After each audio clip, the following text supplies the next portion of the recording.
Hello বন্ধুরা, আজকে বাড়িতে ফিরতে একটু লেট হয়েছিল। তো হাজব্যান্ডও বাড়িতে নেই। কি করব, ভাবলাম দুটো ডিম সেদ্ধ করে খেয়ে শুয়ে পড়ব। তো মন হচ্ছিল ডিম সেদ্ধ খেতে। আজকে একটু বাড়িতে নেই হাজব্যান্ড, তো থোড়া একটু আলাদা কিছু করতে চাইছি। তো তাই জন্য ডিম সেদ্ধ করেছি এলাম।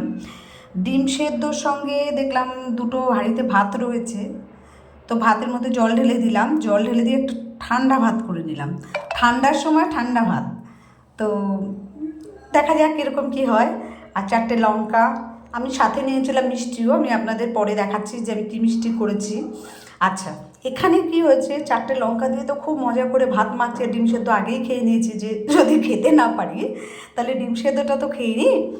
তো এবারে ভাতটাকে যখন মাখছি, মনে মনে ভাবছি আজকে তো আমি লঙ্কা খাবো, কিন্তু কিন্তু কিন্তু কিন্তু টেস্ট হয়েছে।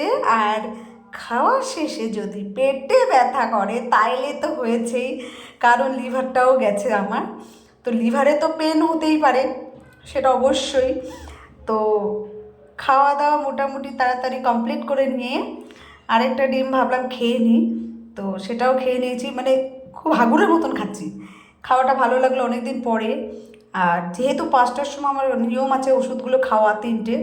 এবার যেহেতু 5টা ডিম, মানে 5টা সরি বলতে ভুল হয়েছে, 5টা ওষুধ, তাই 3টে ওষুধ 5টার সময় খেয়ে নিয়েছি। এইবারে আমার মনে হচ্ছে আমি আর তাকাতে পারছি না, তাও আমি তাড়াহুড়ো করে খাচ্ছি। আর আমি বলছি না, আর বসা যাবে না, নয়তো মাথা ব্যথা ঘোরা শুরু হয়ে যায়, ঘুমের টাইম হয়ে গেছে। তো শিগগিরই খাওয়া দাওয়া কমপ্লিট করে নিয়ে একটা মিষ্টি আমি রেখেছিলাম। কী মিষ্টি দেখুন বন্ধুরা, দানাদার। আচ্ছা, দানাদারের মধ্যে আপনারা দেখবেন সবসময় মিষ্টিটা যেমনই হোক ওটা খুব বেশি ডার্ক মিষ্টি হয়, আর তার মধ্যে চিনি ঠিনিও তাই। আর আমার কি কাণ্ড হয়েছে, মানে মিষ্টির উপরে এত সারাদিন খালি মিষ্টি গাপ গাপ করে খেয়ে নিচ্ছি, গুড় খেয়ে নিচ্ছি। এবারে একটা মিষ্টি ছিল, সেটাও আমি খেয়ে নিয়েছি, ভেবেছিলাম রাত্রে খাবো, কিন্তু এখনই খেয়ে নিলাম বন্ধুরা। টাটা।